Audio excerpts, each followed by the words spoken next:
I wrote a couple paragraphs of just rambling, and I wasn't going to read it, but I think I will. There's a poem that follows, but that's not, thanks for the mics. I appreciate that. It's nice. If you don't mind, I'm going to adjust it real quick, since you appreciate it. Always thank people. My life would have disappointed Wendell Berry. My ancestors left their homes in Europe more than 120 years ago. My grandmothers escaped Oklahoma and Missouri in the 1920s. One of them did to Charleston in our living room when I was in college, not the one I would have expected. She's the pastor's wife. She did not believe in dancing or playing cards or mixed bathing or going to the movie theater. She was born in 1916 and saw her first film in the 1990s, The Grapes of Wrath. She cried all the way through. I cried through Hannah Coulter, and I don't know why. My people are not from farms. Not from farms we can be proud of, anyway. I've heard a recording of my great-grandmother talking about her grandparents' plantation in Alabama, or maybe Kentucky. If anyone ever told her not to use the N-word, she was still trying to remember that in 1969. Her voice becomes guarded when she talks about it. I never heard much about it, she says.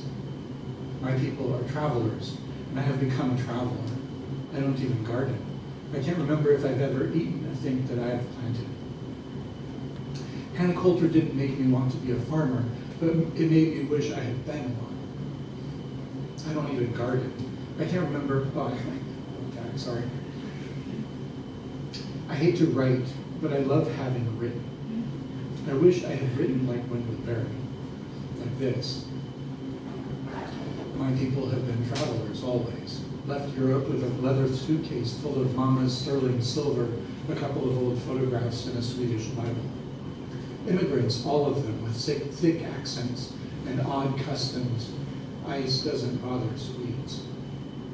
They saw the Statue of Liberty when it was still new. They were poor and huddled, just like in the movies. There are only two places I am known as anyone's grandson. A church where a few old women still call me Danny. They're the ones that changed my diapers. The other is a retirement center not too far from Disneyland, and much like it too, if you're 55 or older. My great uncle Rudy was a drinker and a gambler. He could spend a night at Marty and Anna Mae's when he was coming off a bender. They didn't have to hide the liquor. They were Baptists. But they hid the sterling silver. Uncle Rudy was not a successful gambler. Anna Mae was a gardener, my grandmother. She tested seeds for the Burt B. Seed Company.